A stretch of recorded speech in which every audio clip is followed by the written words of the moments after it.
me tell you something, brother. This might be the best OG Kush I've ever had. Ooh. Ooh, yeah. You just said a mouthful, brother. I'm higher than helicopter, but listen though, Hulkster. Younglurch has been running his mouth on that podcast.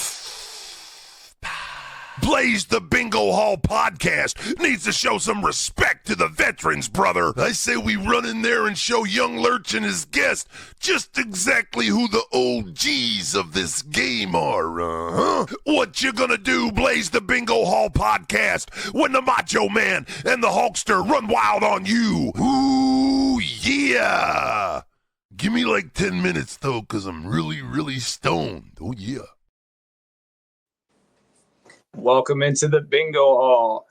It is your boy, Younglurch, the host with the most. Today, we are joined with the guy with the supply, Ty. Awesome.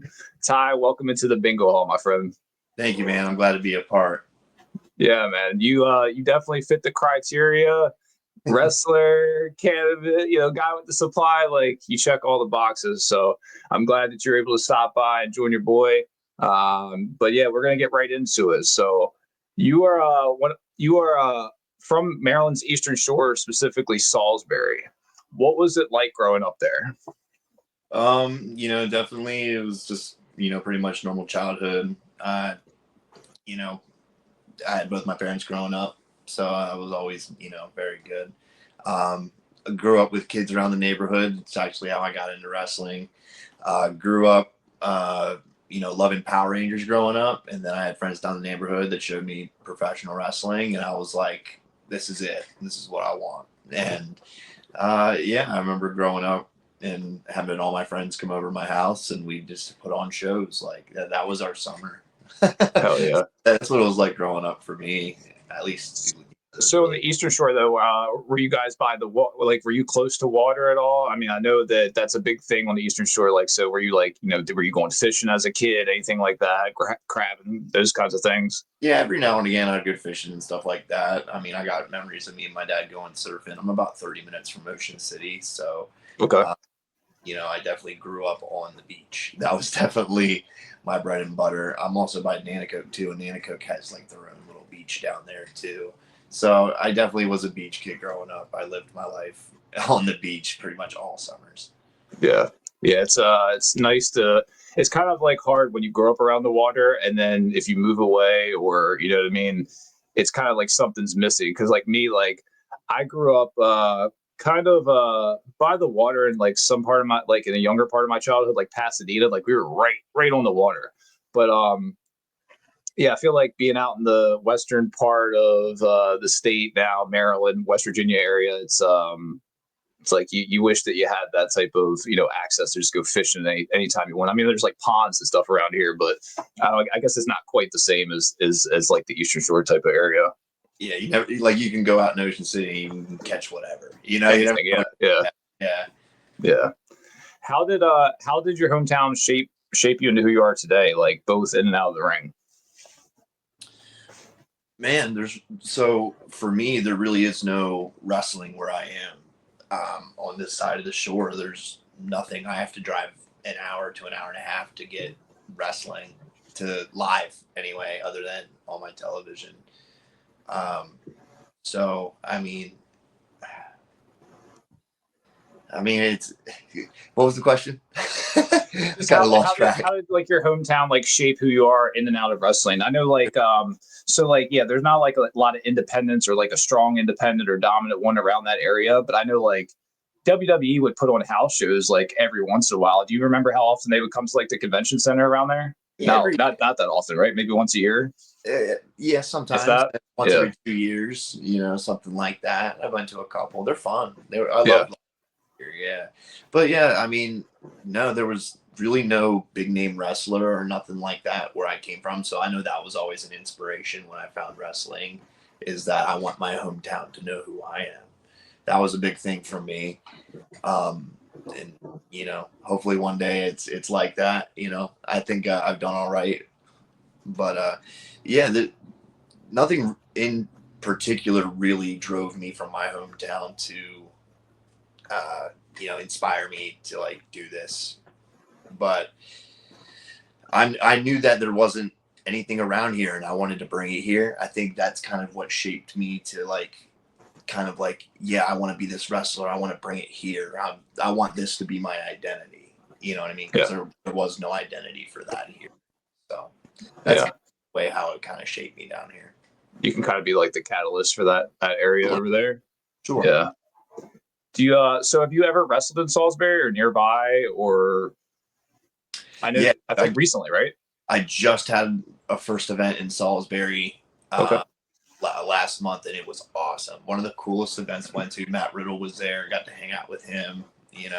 Do the thing. Another guy with the supply. Another guy. Yep. And got to hang out with him. He's a super cool dude. Yeah. And man, the event was great. I didn't expect to have as much hometown love as I did, because never performed in your hometown before, so you don't know how it's going to react. But man, it's a different feeling when you wrestle in front of your people. At least when it feels like your people. A little bit more pressure, maybe. A little bit, yeah. Yeah. Another time, I'm like 45 minutes from home. There was one other time I wrestled in Salisbury too, but it wasn't really Salisbury. It was more like towards more Fruitland area. Okay. Which is just a little over a ways. It was Eden, but that was great, and that was super cool. But it was completely different than the show most recently in Salisbury, and they're actually doing another one in October, and they're bringing in Dolph Ziggler, so that's going to be cool too. To have Dolph Ziggler come to the hometown, be a part of a show with him on it. Super freaking cool. Yeah, because like you said, there's not much over there, so to be able to bring stars like that and have a hometown guy like you, like that feeds that territory, so to say, or that side of the state. So yeah, that's cool that they're bringing another show back there, though. Yeah, man, I'm excited. So when did you first fall in love with professional wrestling? You said that at a young age you fell in love with Power Rangers and wrestling probably around the same time, I would assume. No. Okay. No, it's actually a lot different. So I grew up on the Power Rangers. I literally grew up on that. Mighty Morphin through In Space were like my top. That was my childhood right there. The whole Saban series was my whole childhood, man. But no, so like I didn't find wrestling until I was probably, I think it was 9 or 10. I remember the first. I remember my buddy introduced me to SmackDown versus Raw, the very first one. And nice. Okay, cool. And Booker T was my favorite. That was just how it was. Booker T was my favorite. Oh yeah. I remember they were getting into it, like they were actually watching it, and I remember I wanted to be cool with my friends, so I wanted to watch it too. And I remember the first Monday Night Raw I ever watched at my own house by myself. It was the episode that John Cena got drafted to Raw in 2005.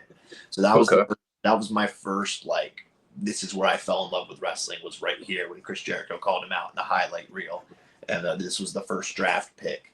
And here comes John Cena with the spinner belt hype, and they do the whole thing, and he does the 5-second pose, hits him with the middle finger, you can't see me. And yeah, dude, that was my first. I was like, dude, this is awesome. And I think after I saw Paul London, I was like, I can do this. I was like, I want to be a wrestler, because that's the style that I enjoyed. So I think that kind of fueled it a little more. It was like, oh, I can wrestle like this. Oh, I can do this. Yeah. Those were probably my two big catalysts to be like, whoa, for wrestling. That's what I was gonna say. Who were your influences? But that makes sense when you say Paul London, because I can see a lot of the similarities in your guys' style. Do you take from other guys other than Paul, like, that are similar to that kind of style too? Sure. Like I take from Paul London and Brian Kendrick, two huge. Okay. Tyson Kidd is a huge inspiration. He's really good. The technical side. I'm a Danielson guy. I love Bryan Danielson. Super crisp in the ring, and for a small guy, you can believe him. And he's not a small guy. He's not. But like compared to the giants that are in the ring, but yeah, those are guys that I watch. I'll watch. I used to get into Tiger Mask a lot. Mm-hmm. Like original Tiger Mask. I thought he was great. Liger. I'll watch a little bit of Liger. Owen Hart's a huge one. I love Owen because he's the whole style with he can high fly and he can be technical. So those were definitely my bigger inspirations in that group. Do you feel like that style, like maybe you're hindered a little bit because you're a little bit bigger than I feel like some of those guys don't? Do you think like tall wise? I'm a little taller, but not necessarily. Okay. So I feel like I still have enough. See, I still feel small compared to a lot of the guys there. I do, because I got a little bit of muscle frame, but I'm not, I'm not ripped, But I still feel like the style suits me very well, enough to the point where I can do it with anybody. Mm-hmm. Whether if they're the average size of a luchador, which there's no real average size, but most people expect a luchador or that kind of style of wrestler to be a shorter wrestler. But I mean, 6 foot's about average in my opinion. I think I wrestle a lot of other lucha guys who are about the same height, and if they're not, they're just a tad shorter, or But I think where I'm at is a fair even level for. I hate to say cruiserweight because I feel like that's had like a lot of like a threshold on it. I don't want a threshold on my career, or my wrestling. But like a light heavyweight wrestler, yeah, or like a lucha style wrestler. Yeah, I can definitely see that. I think it's about the same. Yeah. How did you come up with the name Ty Awesome? The Miz. I was going to ask if it had anything to do with The Miz, but okay, it does. Yeah, The Miz. The Miz was WWE champion when I was getting an Instagram account. I was making an Instagram account, and I remember, the hot stories online about The Miz being kicked out of the locker room and stuff. Mm-hmm. And I was being bullied in school, I think, at the time, maybe, or maybe feeling like I was like an outcast for real. So I kind of, it's weird, but I related to that kind of story. And then for him to cash in Money in the Bank and to beat Randy Orton for the WWE title, that was a big thing for me. I was a huge Miz guy. That's awesome. I think that was 2010. I think that was 2010 or 2009-ish. And that was the peak for me when I was a kid. I was like, dude, this is awesome. I think The Miz was the first heel that I was like, I like this guy. Yeah.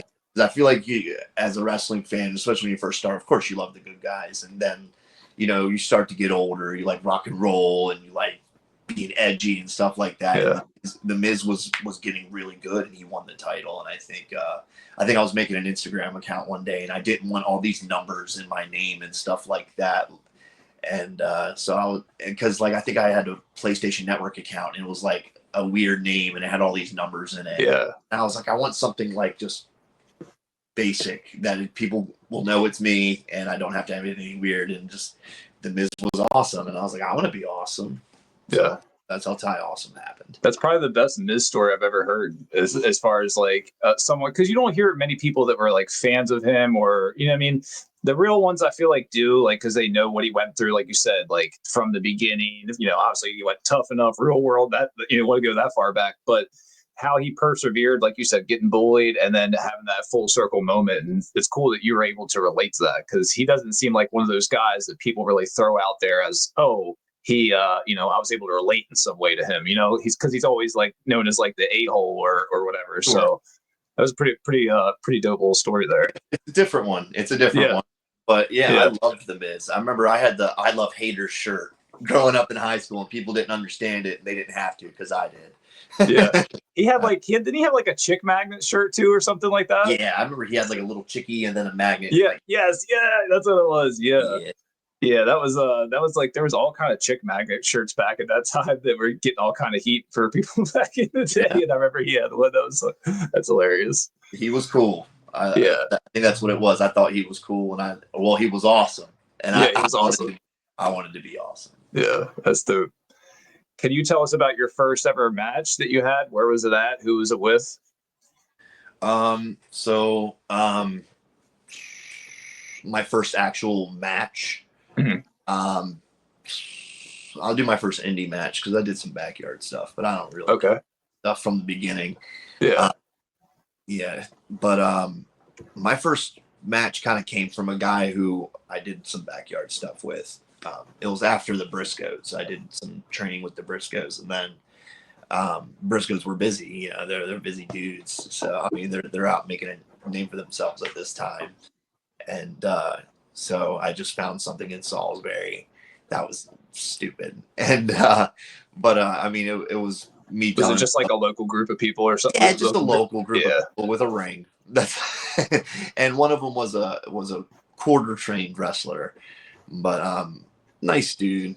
You know, I got no issues with him. I still like the guy, but we did some wrestling. I wrestled there for like 6 months, and then we had gotten an opportunity to have a match for Slam Championship Wrestling, which was in Gloucester, New Jersey. First time I went to Jersey was then. So we went to Jersey, and a friend through a friend got us an opportunity. And it was actually the dude who sold the guy the ring. So like they kind of knew each other, and was like, all right, let's see what you've done with our ring. And we went out there and we were match one. I was green. I was so green, didn't know how to call a match. My buddy didn't know how to call a match. So we just went out there and we did all right. We knew that the bad guy had fake it so you make it. Yeah, we had to fake it, dude. Yeah, and that's exactly what it was. And it was okay. We did okay. It wasn't the formula that a typical match would be. He won, which it was a cool finish. The ropes it was a low boy ring, and they couldn't get the ropes tight. They could not get the ropes tight. So it was no hitting the ropes. And I remember, I think I remember doing I tried doing like a Johnny Gargano style in between the ropes DDT gimmick. And it was just so sloppy looking. But I do remember hitting kind of like an opening spot in the beginning, and then I hit my running shooting star for the first time, and that got a really good reaction. I remember that being a cool thing. I think I was like, are you guys ready? And they're like, yeah. And then I hit the running shooting star, and it got a good pop. So get your first real reaction. Yeah. That's definitely dope. That's funny though that they couldn't get the ropes together.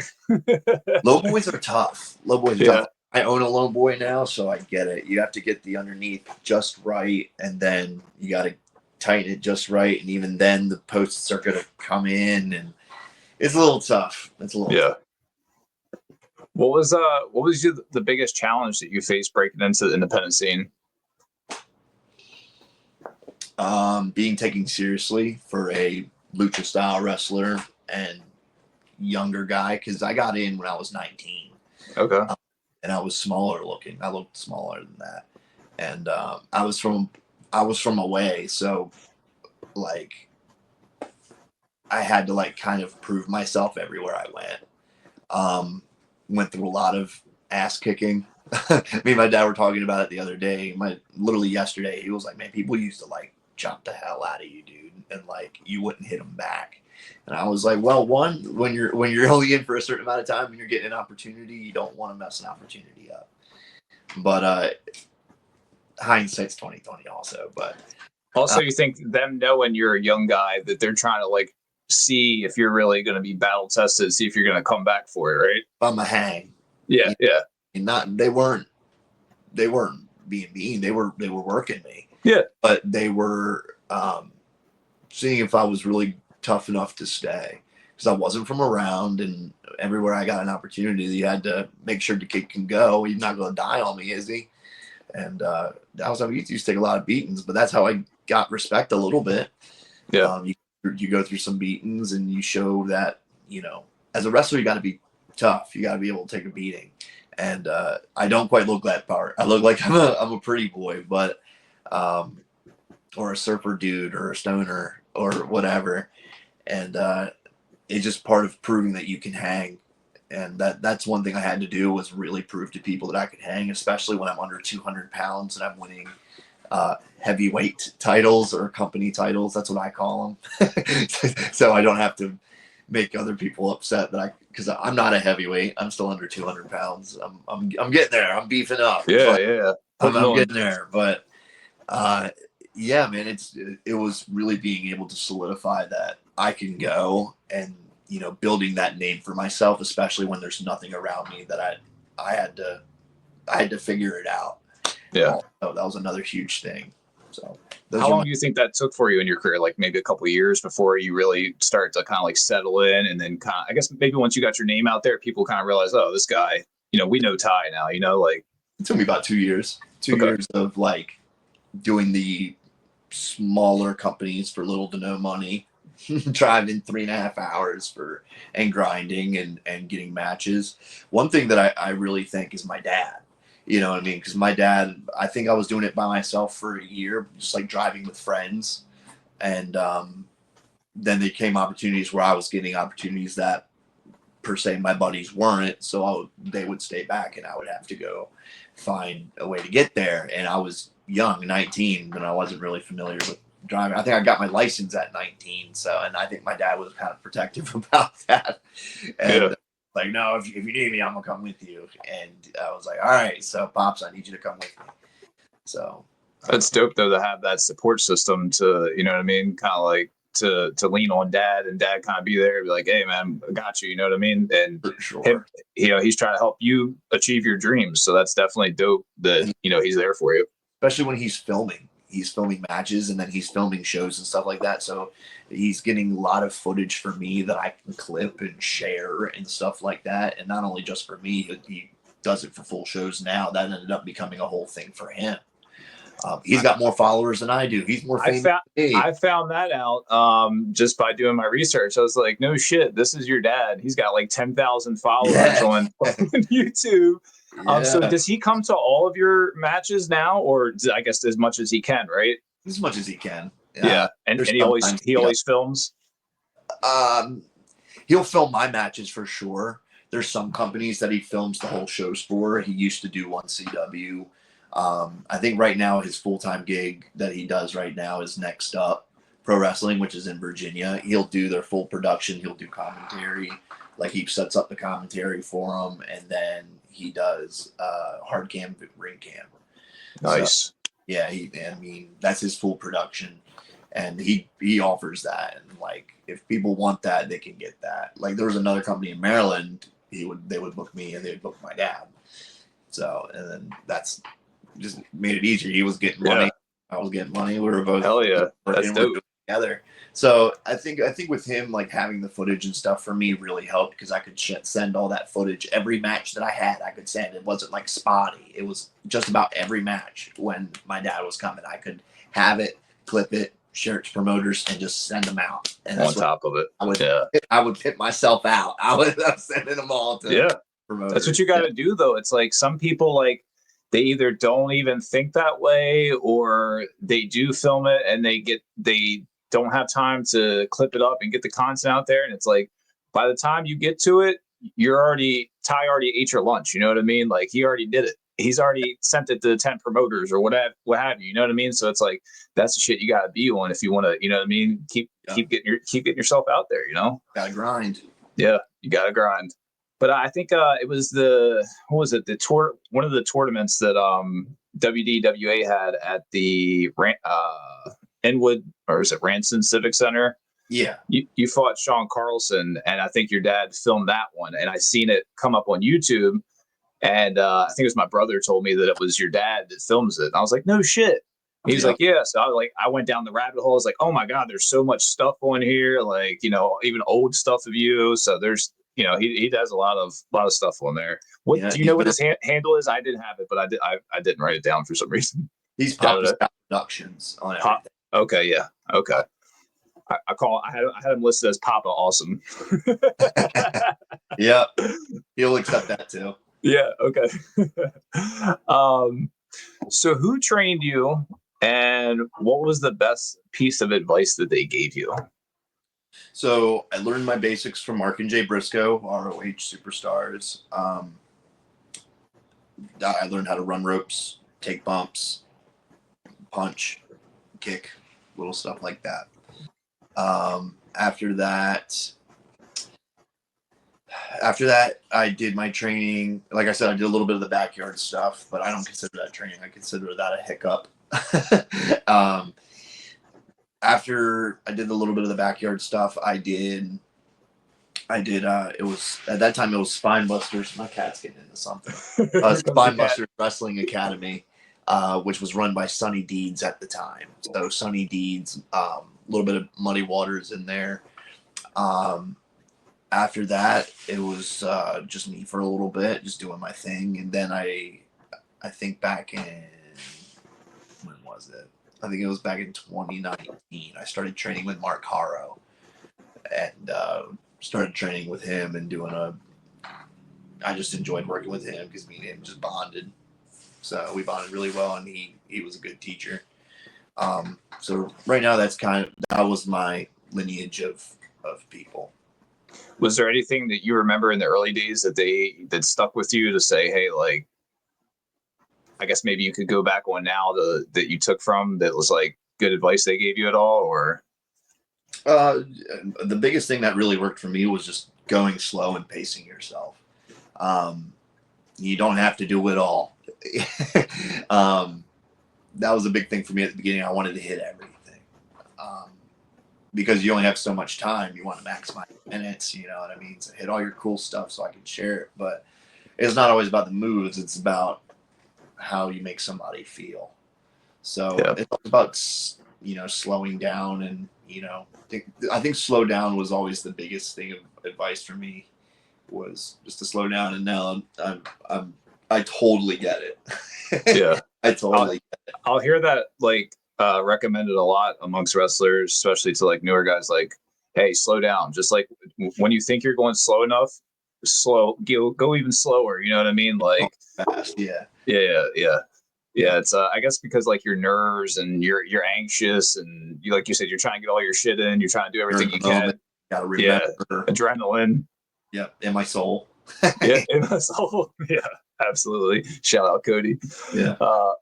Was there a moment in training where you thought, like, I don't know, maybe I can't do this, or did that not cross your mind? No, man. I think this was for me. There was probably, I've had hiccups where, maybe not in training, but maybe after training, like just through the years, I'm just like, man, why am I doing this? Yeah. But I feel like that's just a common thing that wrestlers go through. I tell people who I hang out with in the wrestling atmosphere that I'm in that this thing comes in ebbs and flows. It comes in waves. There'll be good, there'll be bad, there'll be good, there'll be bad, there'll be high times, there'll be low times. So it's just being able to kind of, through all this, just stay here. This hard. You want to be here, trying to stay level. You got to be able to ride those waves and understand that when the highs are high and the lows are low, that hey, sometimes that it ain't always going to be like that. You know what I mean? So yeah, and I tell the people in that same kind of atmosphere is like everyone's journey is different. So just just wait. Just wait. Yeah. Are there any unique moves or spots that maybe have become your signature? I know a few of them, but I'll let you go ahead and let the audience know. Yeah, so there's a couple of things that I've just kind of, done in a lot of my matches now. Like I call it upside down, inside out, where I charge the guy and they'll try to, like, I don't know, back body drop me out of the ring, and I end up sliding between their legs, go around, I'll hit them, I'll kick them, and I usually do a springboard after that, just tricking them through the ropes. That's just something I always like to do because it's different. I do the shooting star press. That's my main go. Is that guy right there? That thing has won me matches for the last few years now. I think it's been my finish for 4 years. I did the 450 for a while. Okay. It's a little too demanding after a while, and I got a big nose. I hit my nose a couple times, so let's try doing something else. And I think it's going back to going slow. The 450 is kind of fast paced. Sometimes you can blink and you can miss it. Shooting star press, man, I got some. At least people say I got some nice hang time on it. Yeah. So definitely you can see what's going on in the shooting star, and it's been a successful move for me. So that's been the big move for me, is that shooting star press. Was that something that you knew right away, like, hey, this is going to be my move, or is it something that somebody kind of like, hey, Ty, you should try this? It was something that I loved I loved that move. When I created a character in SmackDown vs. Raw games or in the WWE 2K games, my finishers were the 450 and the shooting star. Those were always my finishers. Oh yeah. And I would always sneak a third one in there and it'd be a random one. But those were the two moves that I was like, these are the ones I want to hit. And it was Paul London. Now it was the inspiration on that. Okay. I was going to ask, who's your favorite shooting star besides yourself? But is it Paul London? Let's see. Big time or people who do them right now in general, like other indie wrestlers? Whatever you want. I was going to say Billy Kidman's the OG. Billy Kidman's got to be the... Yeah, Kidman's the OG. Ricochet's got a beautiful shooting star. Okay, yeah. He does everything pretty clean. Yeah. But there's a kid right now, his name is Terry Sequoia. He goes by the Flip. And he's got a very pretty shooting star. I'm jealous every time he hits it. Where does he wrestle out of? He wrestles in Virginia mostly. I think he does. Yeah, he's done Next Up a couple times and things like that. But he's got a real pretty shooting star press. But every time we're on shows, I'm heel. So like I don't hit the shooter on the shows that I'm usually on with him. So I'm like, okay, so I don't have to hit it. So that would be. I didn't know you. Well, I mean, I'm sure you do, but I've always seen you as a baby face, so that'd be interesting to see you work heel. It's the same thing, kind of like when I was talking to Sean. Like he's like, yeah, in one CW I'm a face, and then WDWA I'm always a heel. So it's it's cool to be able to mix it up here and there, and I'm sure it's probably the same way you probably feel too, right? Be able to mix it up. Yeah, I do like being able to mix it up. For the longest time, I told myself I was just going to be baby. I was always going to be a baby face, but yeah. I think I went through a period where like people thought I was a one-trick pony where I was just doing these flips and getting my cheers and stuff. And I think I went through like a period of like, I don't want to be like complacent. So I went to the heel thing and it's just, I just go above and beyond and I'm just a fucking pain in the ass. I was going to say, I got to see that. It's fun. I'm kind of, I like to see myself like I am kind of like Danielson as a heel, kind of vicious a little bit, but with strikes. I strike more. I do a lot of yelling. I yell a lot at the crowd. I say the guy the supply 100 times, and they boo. Which is super obnoxious. Yeah, that's pretty much what it is. I hate the term chicken shit heel, but it's kind of like that. I think I'm the best. I'm the guy with the supply. I got it all. This is all me. Yeah. This is why you're here for me because I have the supply. This is why you guys bought tickets and are your asses in seats. This is why. Yeah.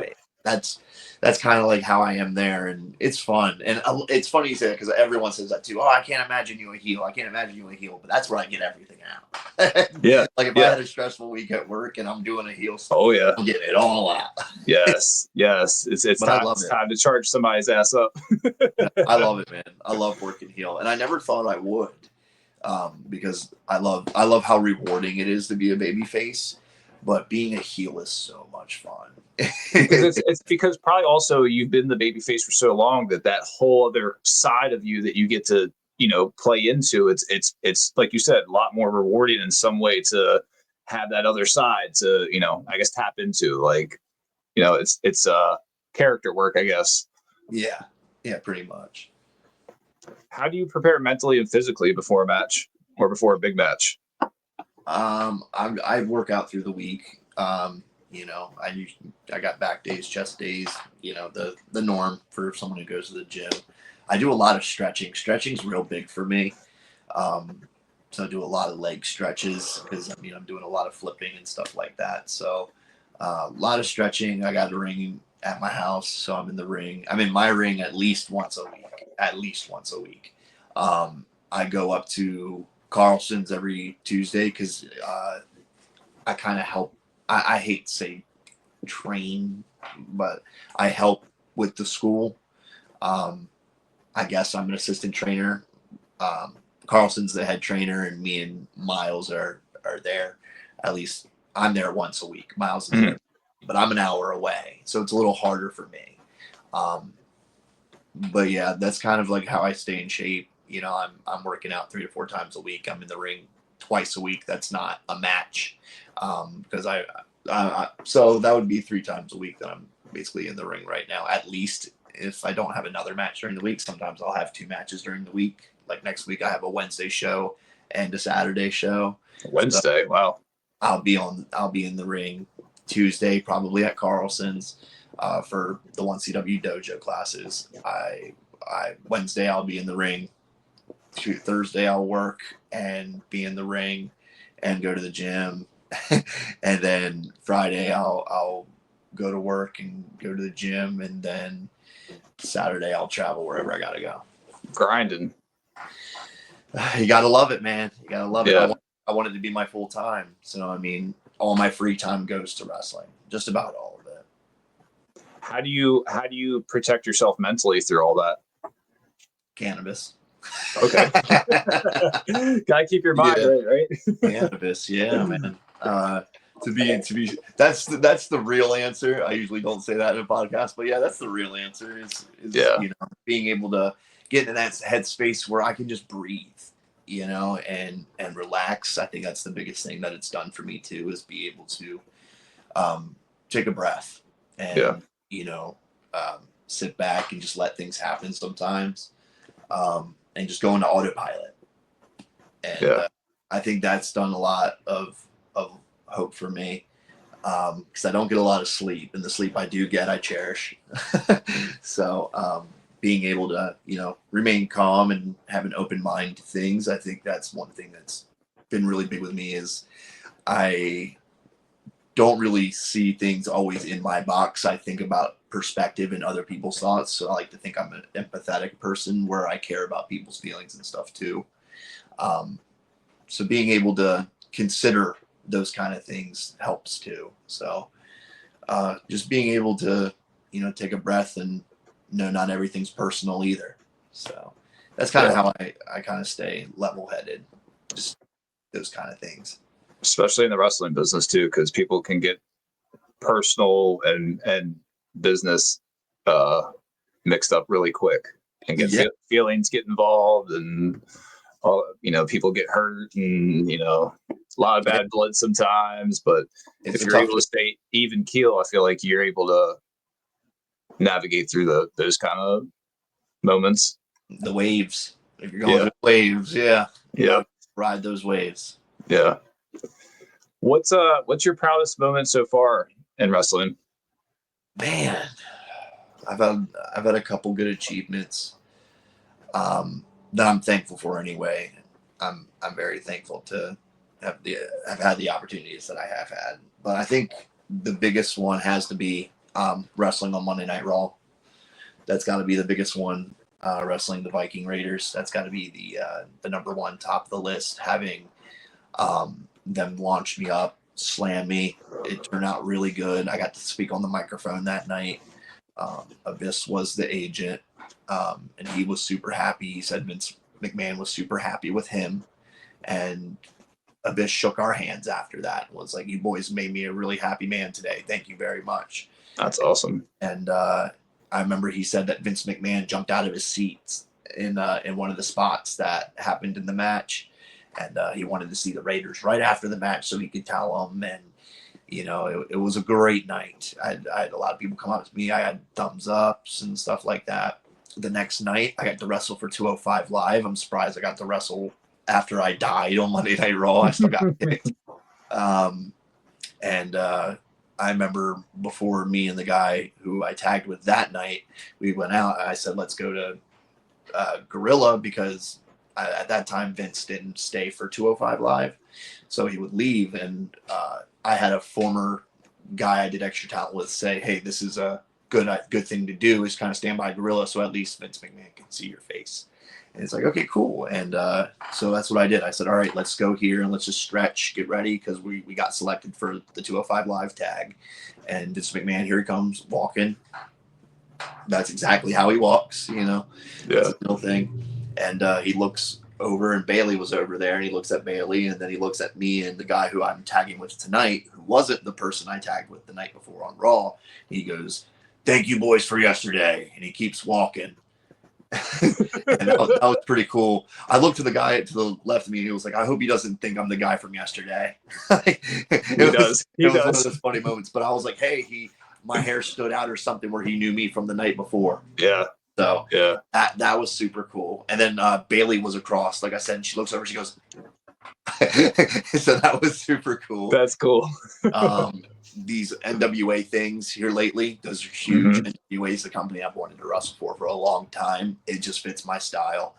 I love the atmosphere there, and it's been I'm super grateful to have had the opportunity to have 2 matches, and one's already been on the Roku channel, which you can watch every Tuesday. Hey. On the Roku channel. Yep, you can watch NWA Power, channel 208. Plug it, baby. Plug it. Yeah, man. Get it.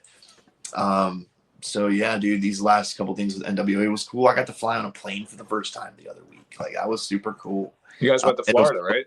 Well, it's Florida, and it was wrestling related, and that was something I always wanted to say, is that the first time I go on a plane, I want it to be wrestling related. It had to be. It was 10 years, but I mean, it worked. You know, like I said earlier, everyone's journey is different.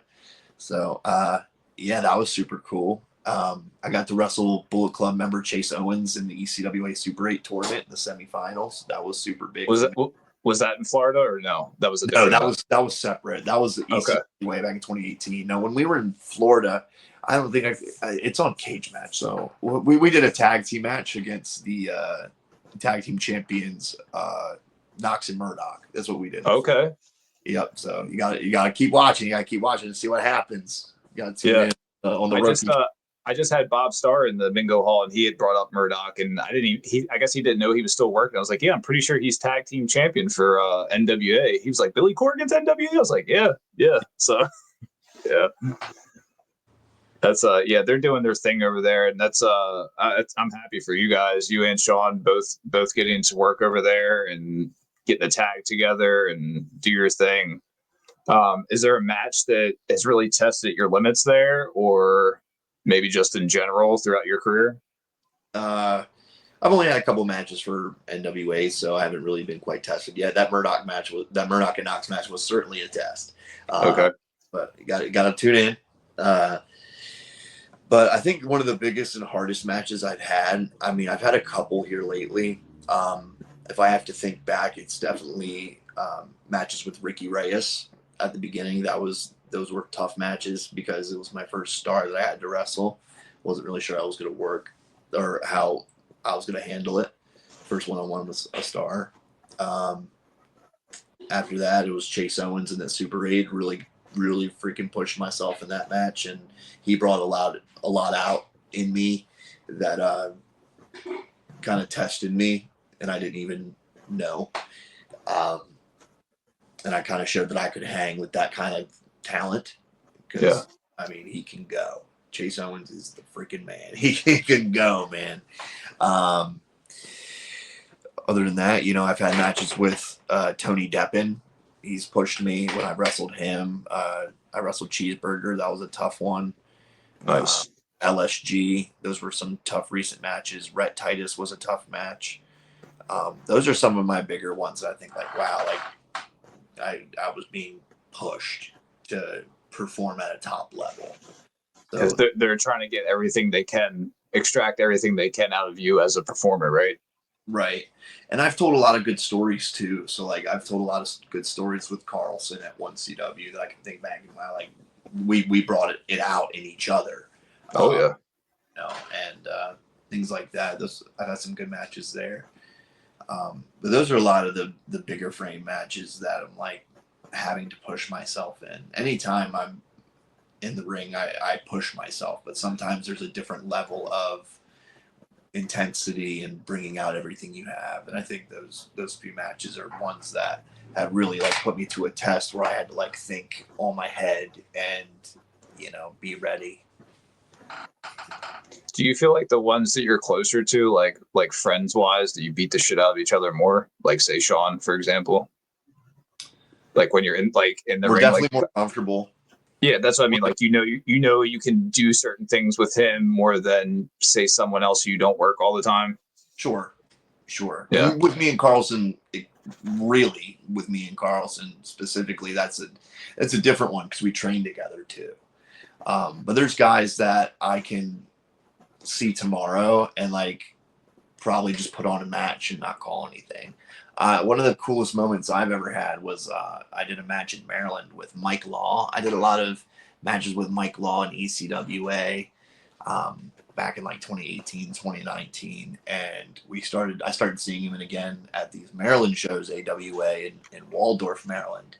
And I remember one time me and him got put in a one-on-one cage match. And like, we didn't really know what we wanted to do. Neither of us did. And I think we just finally was like, just want to see you out there. It's like, yeah, dude, see you out there. Why not? Hell yeah. Why not? And we haven't done that before, but we had been in the ring so many times, we knew that we could get around. You know, and we did. We had an awesome 25-minute match, I think, in a steel cage in front of like 5 people. Yeah. It was crazy. You're just that familiar with each other where you're just like, we'll know when we get out there, you know? Yeah. We had it where we wanted to go, and we got there. Yeah, it was fun. I remember he hit a diving headbutt from the top, and I caught him with an RKO. I remember that was one of the cool things that we did. Nice. Yeah, just called it out there. Yeah, I've seen a bunch of their shows pop up. That's the one where like Bill Alfonso is always at all the time, right? Down there. Love Fonzie. Yeah. Cool dude. Yeah. Yeah, I haven't made it down there yet, but I'll have to check them out one time if I can make it down that way. Yeah, I miss those guys. I haven't wrestled them for a while, but they also run a lot of the same dates as WDWA. Yeah. I love coming to WDWA. Yeah, WDWA is great. That's definitely my local indie here. And when Sean was on, we brought up the story about how I gave you the swag bag, and I guess you went back and told him like, hey, this guy, whatever, and he come out talking shit. I was like, yeah, you had me hooked. And I told him, I was like, I just started going to shows again. And it was just like, I was like, oh no, he's pulling my man card in front of everybody. I gotta talk shit back. And my girl's like, shit, you can't be cussing. I'm like, hey, I don't care. I'll eat whatever. Yeah, Carlson's a trip. He was like, I want a fan pack. That's not cool. I want a fanny pack. He came out, he said, and you owe me a fanny pack. I looked down, I was like, oh no. He's like, and your wife this and this and all. Everybody else is like, oh hell no. He's crazy.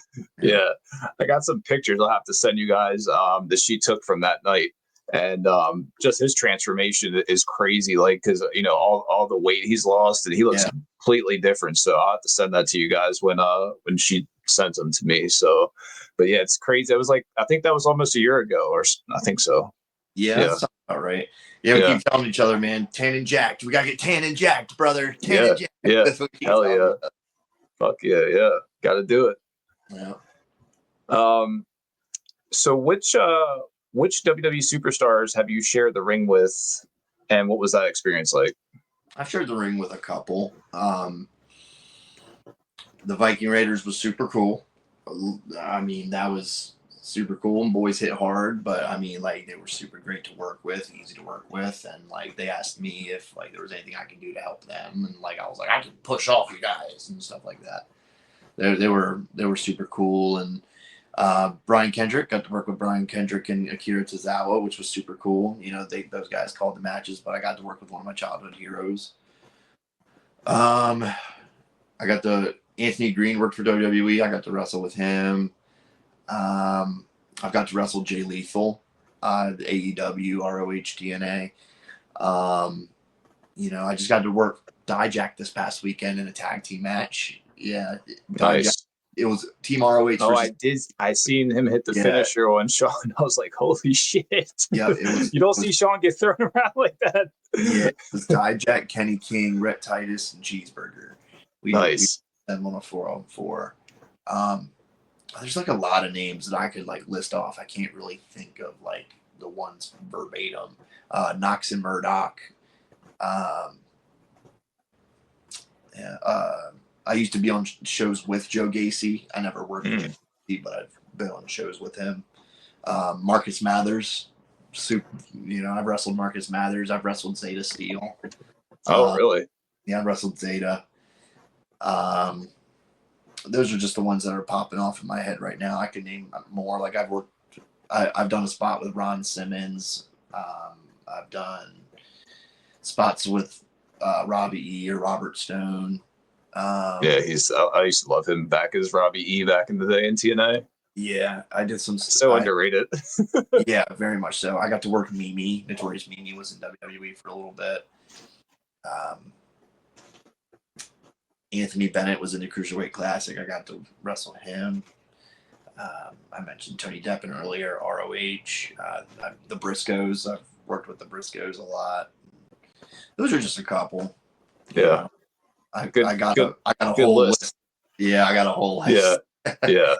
Which I'm very grateful for. Very grateful for. So, has you working on the indies and getting to work for NWA, has that kind of like opened your mind to maybe your outlook on the way you look at wrestling to an extent? Like how they do things there? Yeah. I mean, I always try to keep an open mind and try to look at the styles that I'm at or styles that are going on wherever I'm at. Especially when it comes to like reading a crowd. A lot of crowds are different. You know what I mean? Like some crowds react to the super indie style versus the hard hitting style versus the technical wrestling style.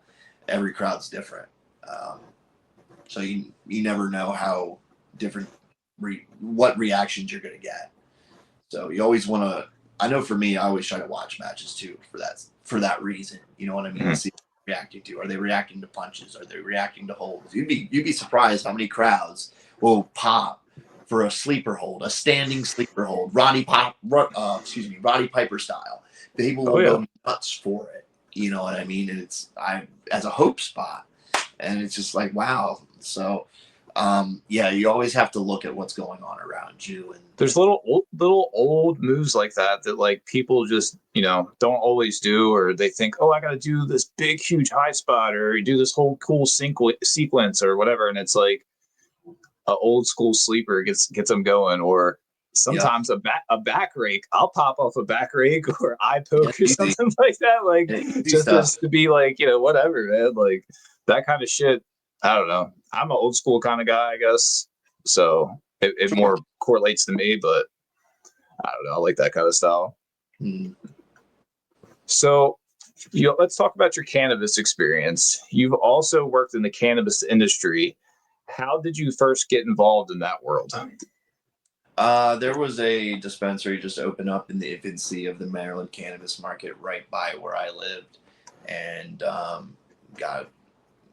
became a patient and started going. Said, hey, I wanted to work here, and but I told them for me, I'm very blunt. So like I think at that time I was just like, hey, if you guys like, I want to work here. I seriously want to work here. If you want someone who's passionate about this stuff, I'm super passionate about this stuff. Yeah. Like I will bring you my resume, but I'll bring my resume if you guys want me to. Like I don't want to bring in my resume for it to be thrown away. Like I'd rather, know that, hey, you guys are going to consider it. I really would want to be considered. And I think one of the guys there one time, he was like, no, I want you to bring in your resume. And I did. And I got a call and ended up getting a job at Peninsula Alternative Health, which I wish that company was still around. It was such a great place to work. I remember them. Yeah. It was such a great place to work. And yeah, I was with Peninsula Alternative Health before it got bought out by another group of investors. And then it got bought out again by Terracen. Terracen bought it. And I ended up, I think after 6 years with the company, I ended up leaving 6 months after rec. So I was there for first day of rec, and then 6 months after that, I pieced out. I think it was 2 weeks before Christmas was my last day, and ended up getting a real person job, and ended up going to Calta. I ended up getting a job with Calta. And I packed pre-rolls for a while. I sat in the assembly line and packed pre-rolls, but it was kind of cool knowing that all the pre-rolls that were going out, I played a part in making sure that they were packed and working the stuff. That was cool. And it was kind of cool because I applied to that job and the job I work at now, which is Sunburst. And I applied there at the same time. Calta just called first, and then 3 months later they Sunburst called me, and I was like, yes, I can get back in the dispensary side of things, because that's what I enjoy, is the dispensary. You like working with the patients? I do. Okay. Patients, yeah. And that stuff's me. I like seeing people get better.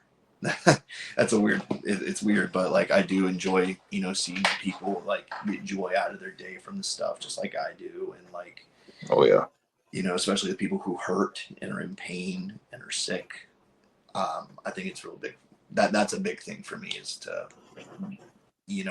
push people's, positivity and, moving the right ways to healing versus, always having to rely on painkillers and stuff, because over time, like that stuff's gonna catch up. And so it's just really big to me to be able to help somebody. I'm always big in that. If I can help somebody, I will. And I know how much cannabis has done for me and making me more level-headed. I used to be a real emotional person, very reactionary person, very angry person. And cannabis has brought the best out in me, at least when it comes to being able to, chill out and able to relax. And I'm not an angry person anymore.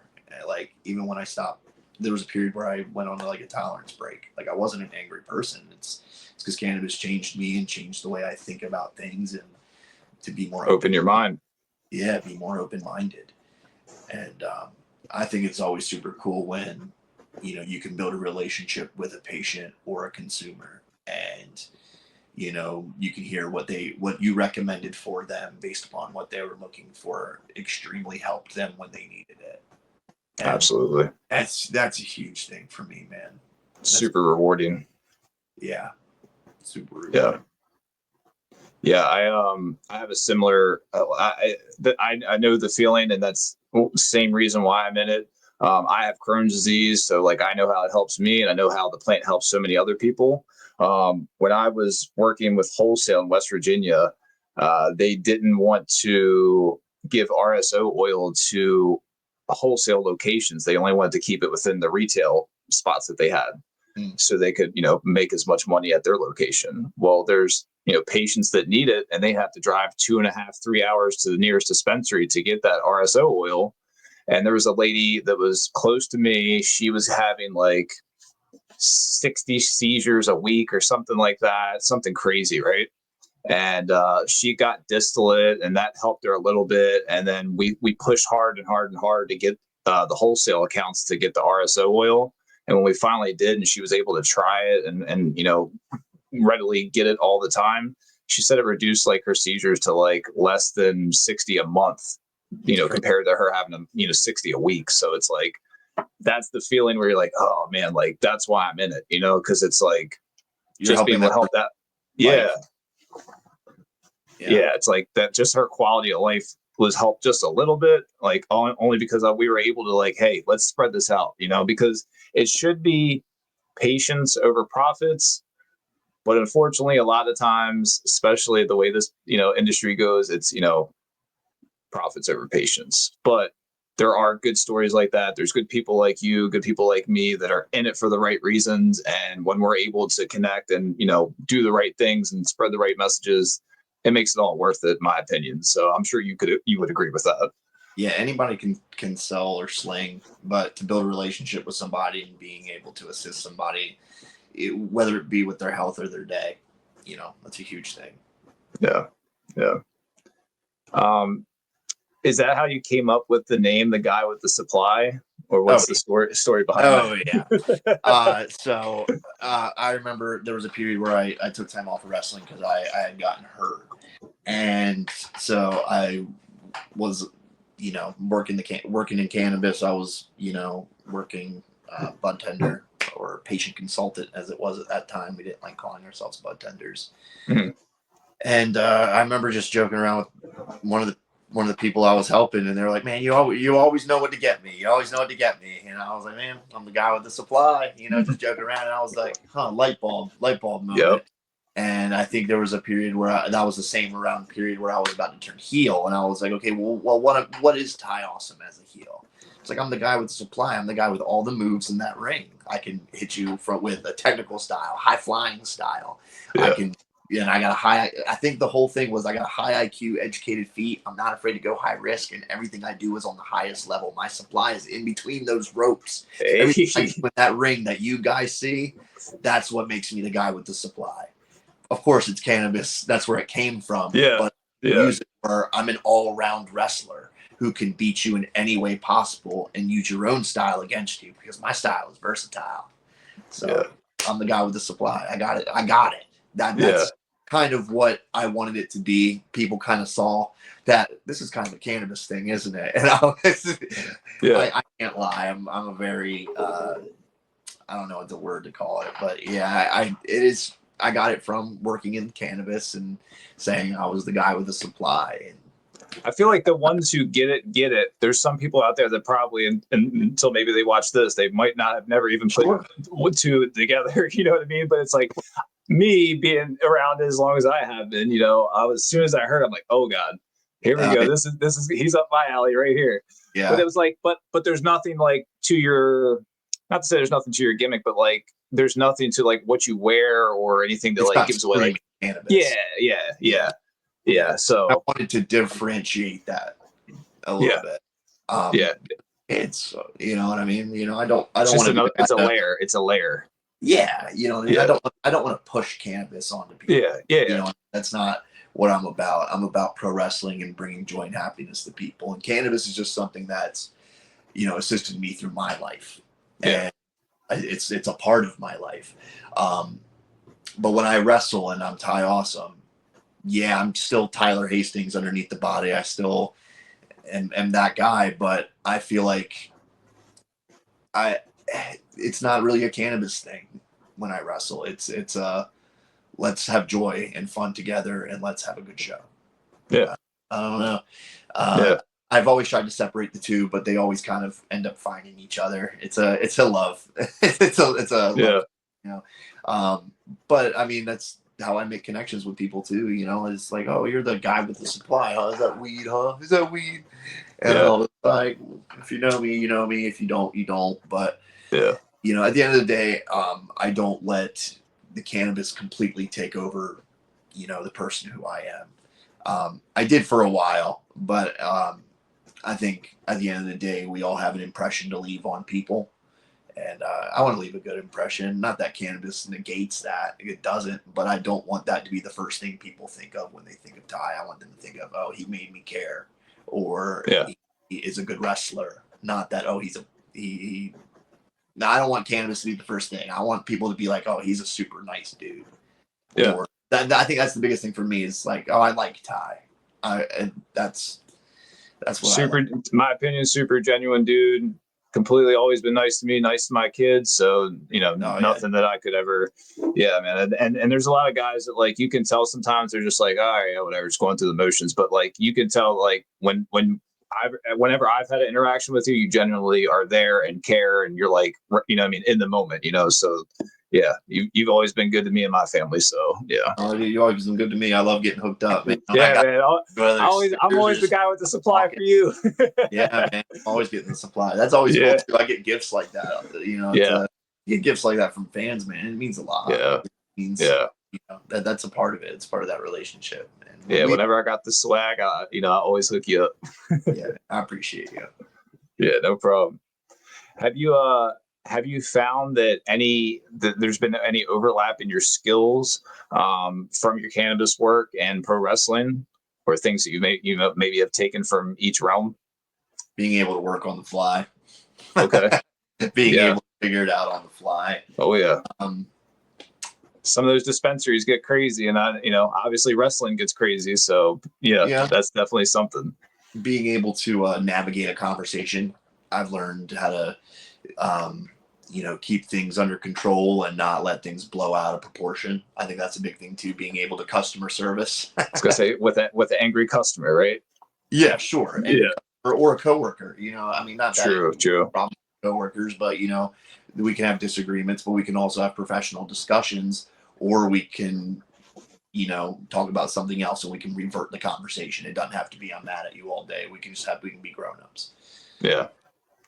That's one thing that's always been like unique for me to juggle with, and like those areas, like if you're in like an environment where you same place every day, or like, you know, same thing, like when you're working at the doing the pre-rolls, you're probably working with the same couple people every day. It may not necessarily be you that day. It might be somebody else's mood, that they're in a bad mood, and then you have to worry about how to try to, you know, navigate through that and handle that situation. So yeah, it's definitely good to be able to work on the fly and know how to handle those kinds of situations. Yeah, being able to read people, that's a big thing. Yeah. How do you handle the stigma that some people have, you know, still about cannabis? I know it's changed a lot. Yeah, it has changed a lot, but I mean, it's still there. You know, it's not like it's abolished. You know, I like to think that in 20 years, it's going to be treated like alcohol. But and even for the patients too, you know, and not necessarily alcohol levels of things, but you know, just some kind of normality. Yeah. Sometimes Ty's just a bro. He's just a chill dude, but like I don't know. Sometimes I still kind of get that kind of feeling from people where they're like, "Oh, he's a pothead." I hate saying that, but like, that's the typical perception. That's sometimes is the it's the misconception. You know what I mean? Yeah. Like, I care about wrestling. I'm always, you know, 100%. You know, me when I'm about to perform a wrestling match, I'm going to take care of my opponent. You know, so I wouldn't say it's as bad as it really is, because you'd be surprised the amount of people who smoke and or partake in some kind of vice that you don't know about. So you'd be surprised. You know, cannabis is the least of people's worries now. Yeah, I think I even had this conversation with someone the other day when you said 20 years, because they said, "Do you think things will be federally legal in 10 years?" I was like, I'm thinking more like 20, like, but you know, I would hope 10, I'd hope 5, I hope quicker than that. But like, I'd say just from what I've seen, how things move and how slow they can be sometimes. And yeah, it may look like it's right around the corner, but I would say 20 just to be safe. You know what I mean? You think that's about right too? I'd say 15 to 20 years, because let's say like the Maryland cannabis market is like almost 7 years, and that's just the Maryland cannabis market. The amount of states that are being able to sell medically and recreationally are just going up. It's not going down. So I think eventually, once every state has got some kind of formality, they're going to have all kind of state run. It's all going to be done by the state for the longest time. Yeah. The government isn't going to want to take another thing on, in my opinion. I'm not huge into politics, so I don't really know. But I can just tell that they're letting the states control it, and I think they're going to let the states control it for however long, until there's some kind of like regulation between each states, and then I think the federal government's going to step in, and they're going to pick what they like best, and then they're going to reap their money. Which is, you know, let us figure it out and screw up and give us 20 years to figure it all out while you come and reap what our benefits are. Yeah. I'm sure you've seen how much it's just changed from medical to recreational, because you said you got out of it right when rec started. I got out of it right before rec started, like maybe like 3-4 months before it actually started. Maybe not even that, but it was really close. It was around the corner. And I've seen, just as a patient, how things have changed. You being in it still, like inside the, you know, how things go with the, you know, recreational side. It's just like, I feel like patients kind of got tossed to the side, so to say. But also I can attest to, we kind of had it too good to an extent, because we were treated like gold, you know. You can come in here, you can do this, blah, blah, blah. Like, but then it was like, nope, it's time to make our money back now that things went recreational. So like when we had our medical cards in Maryland, it felt like we were a part of an elite club, you know, and we were bougie. Walk into the dispensary and be able to buy, you know, good quality cannabis that you know is good quality cannabis. And then when rec opened up, everyone got that opportunity to do that. And then the way that they kind of started it was kind of strange, you know, being able to, you know, juggle the medical patients and the recreational in two separate lines. That's what a lot of people do now. Even our store does that to a point. But a lot of the stores have their own different ways around things. There's a lot of change. I mean, from being just medical for the last 2 years, having recreational as well. I know I'm grateful the way my store does things, because like we have a lot more. We have like 6 registers, and it's a smaller location. You've seen it. It's a smaller location, but we are able to grind people through and give them the care they need and the product that they want, and get them out the door efficiently and effectively. And whether if it's recreational or medical, and it's super cool how they got it all figured out and made it all work. Because I know it was tough when I was a manager at the one I worked at in Salisbury. That was tough. It was tough being able to navigate and figure all the things out when rec became a thing, because we had to make the rules. There's not necessarily make the rules. They gave us a guideline, but now we have to make it work for our store. So it was a leap. We had they've even changed us since then, because I know rec people couldn't get, like, there was a certain amount of concentrates they could get, or the edibles they couldn't get the high dose. I don't know if it's still that way now, but now they've laxed it to where, like, basically they can get like up to 12 grams a day of concentrate or something like that. I don't even know what it is. It's something like that. They have like a THC, more than you would need. I think they have a THC cap that they have. Okay. Get a little bit over 1.5 ounces, I think, a little bit, and then a flower, and they can get concentrate now, but I don't think they can get any 2 gram or 3 gram concentrate units. They can only get concentrate. Can't get any baller jars. I2 at a time, I think. And then the edibles, they can only get 10 milligram edibles. There's even still that way. Yeah, it's still that thing. There's even some things that we've had to take off the market because of like ingredients. Like we've had to take, because of certain things being in certain products, we can't sell them to recreational. Certain lotions and stuff like that, because it was over a certain amount of THC, or it had this certain medicinal plant in it with it. So like, just like a bunch of weird little rules that come along with those little things. There was even a product that came in that was put in wrong in metric, which is the Maryland state system. Mm-hmm. You know what it is. Oh yeah, I know metric. And it was put in for some reason, and somehow it was only put as recreational only. So we could only sell it to recreational. We couldn't even sell it to medical people because of the way that it was processed in, and that had never happened before. So it's just little things like that happen all the time that you have to adapt to. But yeah, it's been a huge change.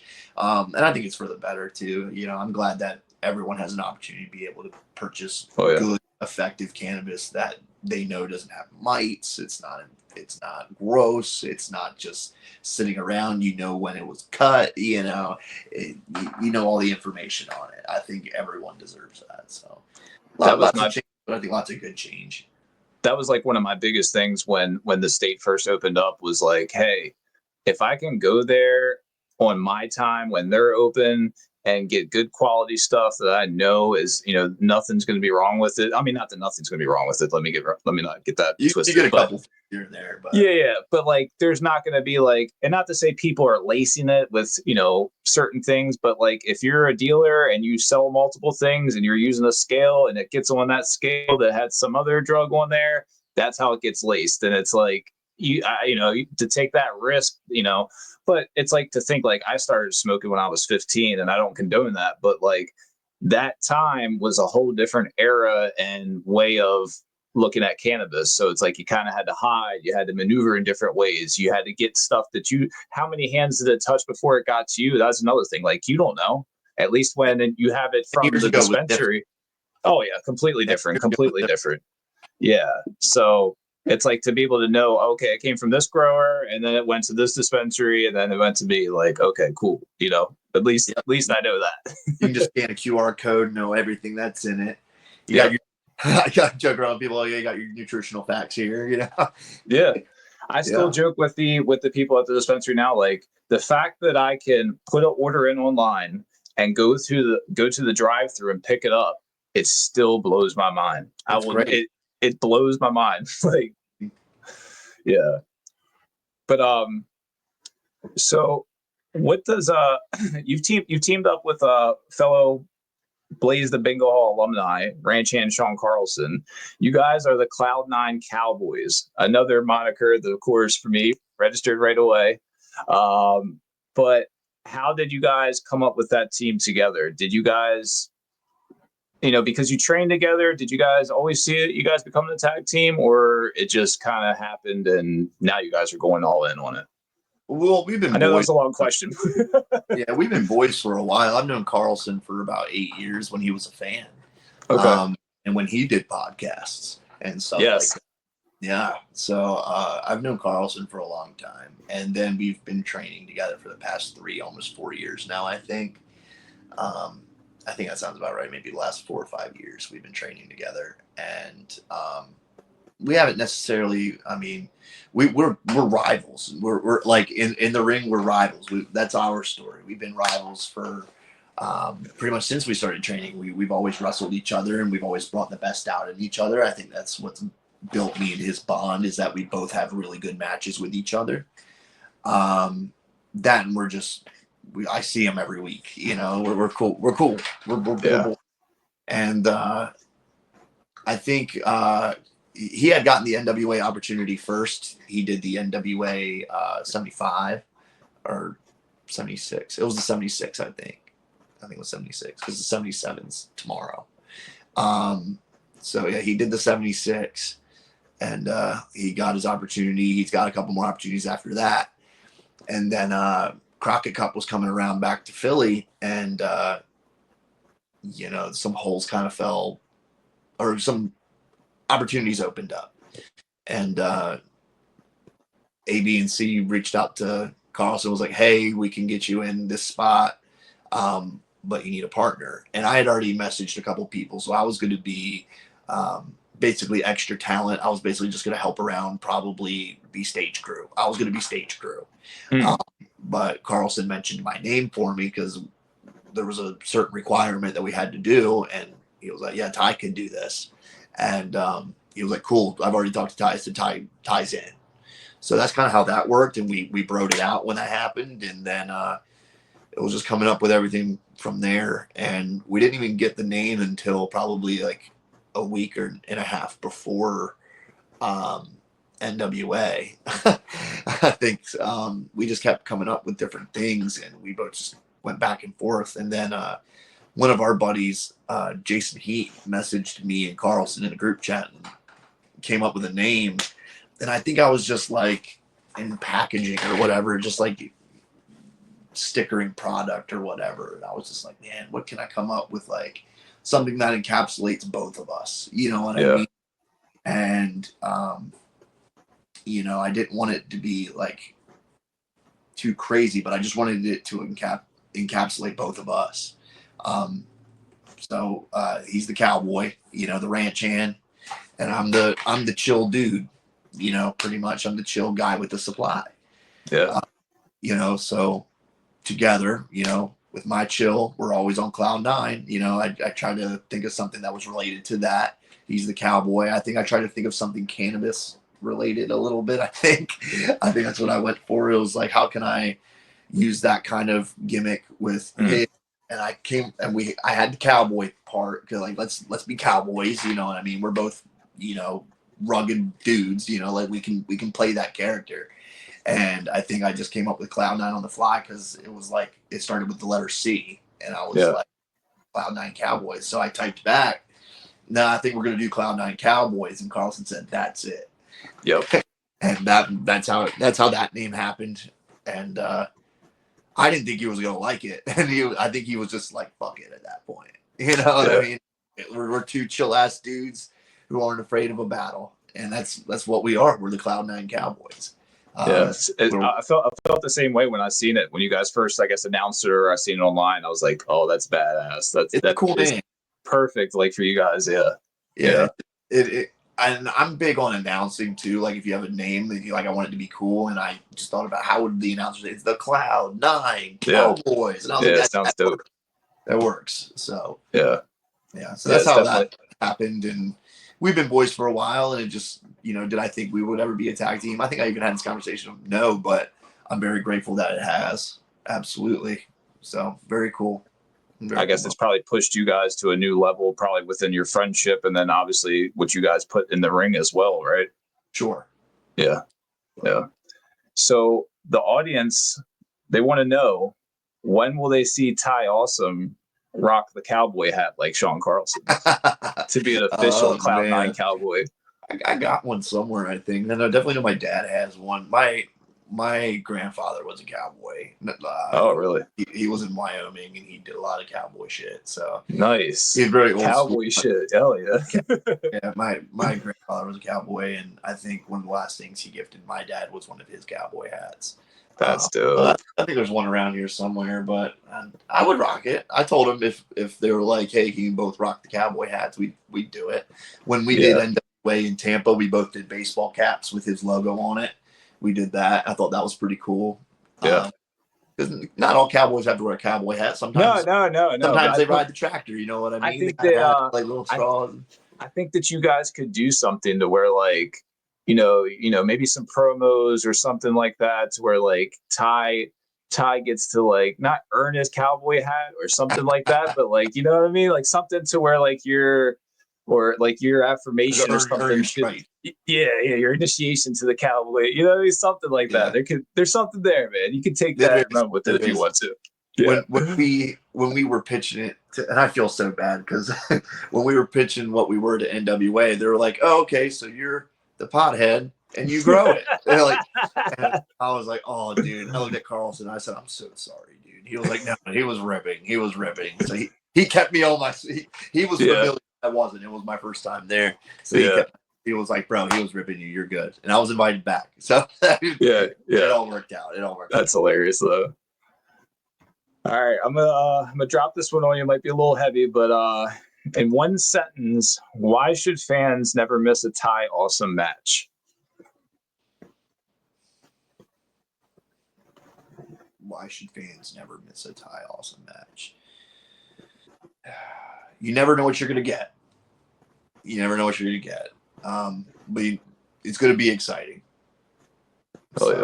I think that was 2 sentences, but it's all good. It doesn't have to be one. You're gonna get excited. That's why I said it's heavy. I was like, I'm gonna hit him with this one, but you take it however you want to take it, man. That's good, man. You're gonna get something exciting. Yeah, definitely gonna get something exciting. But I appreciate you, man. What do you guys have coming up? Where can the audience find you? I know that you have NWA coming up tomorrow. By the time this comes out, that'll already be over with at that point. But anything future-wise, lay it on us. Where can they find you also? Yeah, so right now, I got NWA tomorrow, NWA 77. You can always tune into new episodes every Tuesday on the Roku channel 208 on the Wrestling Central. Hell yeah. I got 1CW. 1CW is always putting on shows, or I think they just even added 16 events for next year. Nice. So super big. I'm going to be at WDWA coming up for Berkeley Mania. I'll be there too. Right on. I got Next Up Pro Wrestling in a couple weeks where I'm their heavyweight champion. I'm going against one of the graduates from Booker T School. I can't remember his name off the top of my head right now, but I'm excited to do that. Some more NWA dates next month. I think we're even getting some Monster Factory dates in there too. So you can check me out on Instagram at Ty Awesome, TikTok, Facebook, X, I think it's called. I'm Awesome Pro on there. You can watch matches from my dad at Papa Scott Productions on YouTube, and you can follow him on all handles at Papa Scott Productions as well. If you want to watch wrestling at any time, you can go to his channel and it's there. So yeah, man, that's really what I've been up to. My cat's running around this house like a wild person. Gotta get him some catnip to chill out. Yeah. But yeah, that's what I'm doing. I'm very grateful to be on your show, and I'm very man.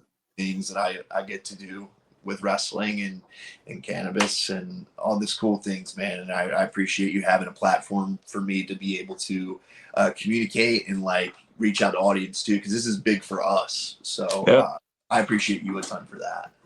I appreciate you for coming on here, and we've been working on it for a while. I'm glad to finally get you on here because, like I said, you fit right into the criteria, and I think it's been a great conversation. And I'm looking forward to when this one comes out and everybody gets to enjoy it. So this has been the guy with the supply, Ty Awesome, and your boy Younglurch. We're out of here. See ya.